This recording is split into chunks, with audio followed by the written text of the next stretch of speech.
കഴിഞ്ഞ ദിവസം സോഷ്യൽ മീഡിയയിൽ ബസ്സിൽ വെച്ച് ഒരു ലൈംഗിക അതിക്രമം ഉണ്ടായി എന്ന് പറയുകയും അതിൻ്റെ ഒരു വീഡിയോ ആ പെൺകുട്ടി സോഷ്യൽ മീഡിയ വഴി പുറത്തുവിടുകയും ചെയ്തിട്ടുണ്ടായിരുന്നു. അതിനെ തുടർന്ന് കുറ്റാരോപിതൻ എന്ന് പറയുന്ന യുവാവ് ആത്മഹത്യയും ചെയ്യുകയുണ്ടായി.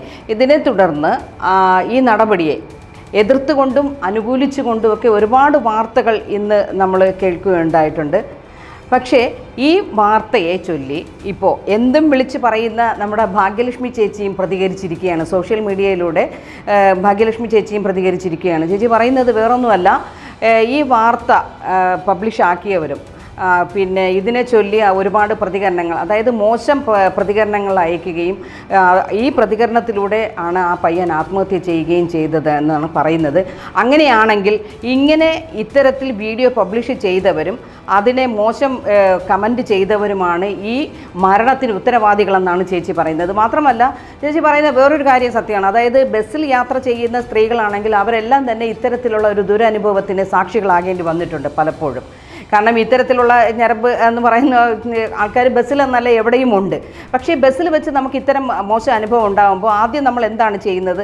അതിനെതിരെ ശക്തമായിട്ട് പ്രതികരിക്കുകയാണ് ചെയ്യേണ്ടത്. അതല്ലെന്നുണ്ടെങ്കിൽ നമ്മൾ അടുത്ത് നിൽക്കുന്ന സഹയാത്രികരോട് ഈ കാരണം പറയുകയാണെങ്കിൽ അവരതിനെ പ്രതികരിക്കുകയോ അല്ലെങ്കിൽ അതിനെന്തെങ്കിലും ഒരു നടപടികളുണ്ടാകും. ഈ നടപടി പേടിച്ച് ചില സമയങ്ങളിൽ ഈ പറയുന്ന എതിർഭാഗത്ത് നിൽക്കുന്ന ആൾ ഒന്നുകിൽ ഒഴിഞ്ഞു മാറിപ്പോവുകയൊക്കെ ചെയ്യും. അപ്പോൾ ഇതൊക്കെ പറയുന്ന സമയത്തും ഇങ്ങനെയൊക്കെ സംഭവിക്കുന്ന സമയത്തും ഈ പറയുന്ന സ്ത്രീയുടെ അല്ലെങ്കിൽ നമ്മൾ എതിർക്കുന്ന ആ സ്ത്രീയുടെ മുഖത്ത് ഒരു ഭാവം ഉണ്ടാകും. അതായത് ഭയപ്പാടിൻ്റെയോ അല്ലെങ്കിൽ ടെൻഷൻ്റെയോ അങ്ങനെയൊക്കെ എന്തെങ്കിലും ഒരു ഭാവവ്യത്യാസം ഉണ്ടാകാതെ ഒരു പെൺകുട്ടിക്ക് ഇരിക്കില്ല എന്നുള്ളത് സത്യമാണ്. പക്ഷേ ഈ വീഡിയോ പങ്കുവച്ച ആ പെൺകുട്ടിയുടെ വീഡിയോ കാണുമ്പോൾ നമുക്ക് ഇത്തരത്തിലുള്ളൊരു ഭാവവ്യത്യാസം ആ കുട്ടിയിൽ കാണുന്നില്ല എന്നുള്ളതാണ്. അതായത് വളരെ കൂളായിട്ട് വളരെ സന്തോഷത്തോടു കൂടിയുള്ള ഒരു വീഡിയോ ആണ് ആ കുട്ടി അതിൽ പങ്കുവച്ചിരിക്കുന്നത്. സ്ത്രീകൾക്ക് നമ്മുടെ കേരളത്തിൽ ഒരുപാട് സ്ത്രീ സുരക്ഷാ സംവിധാനങ്ങളുണ്ട്, പോലീസുണ്ട്, അല്ലെങ്കിൽ തന്നെ നമ്മുടെ സർക്കാർ നമുക്കൊപ്പമാണ്, സ്ത്രീകൾക്കൊപ്പമാണ്.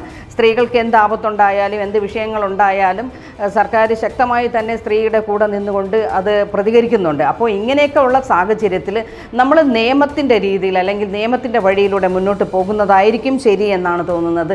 എപ്പോഴും സ്ത്രീപക്ഷത്ത് അല്ലെങ്കിൽ സ്ത്രീകളോടൊപ്പം നിൽക്കുന്ന നമ്മുടെ ഭാഗ്യലക്ഷ്മി ചേച്ചിയുടെ ഈ ഒരു പ്രതികരണം ഭയങ്കര ശ്രദ്ധയാകർഷിക്കുകയാണ് എല്ലാവരിലും. കാരണം വളരെ ശ്രദ്ധിക്കപ്പെട്ട ഒരു വാർത്തയാണ് ചേച്ചി ഇത്തരത്തിലൊരു പ്രതികരണം പറഞ്ഞിരിക്കുന്നത്. അല്ലെങ്കിൽ ചേച്ചിയുടെ വാർത്തകളും പ്രതികരണങ്ങളും ഒക്കെ വളരെ അധികം ശ്രദ്ധിക്കപ്പെടുന്നതാണ്. അപ്പോൾ ഈ ഒരു വാർത്ത എല്ലാവരും ശ്രദ്ധിക്കണം.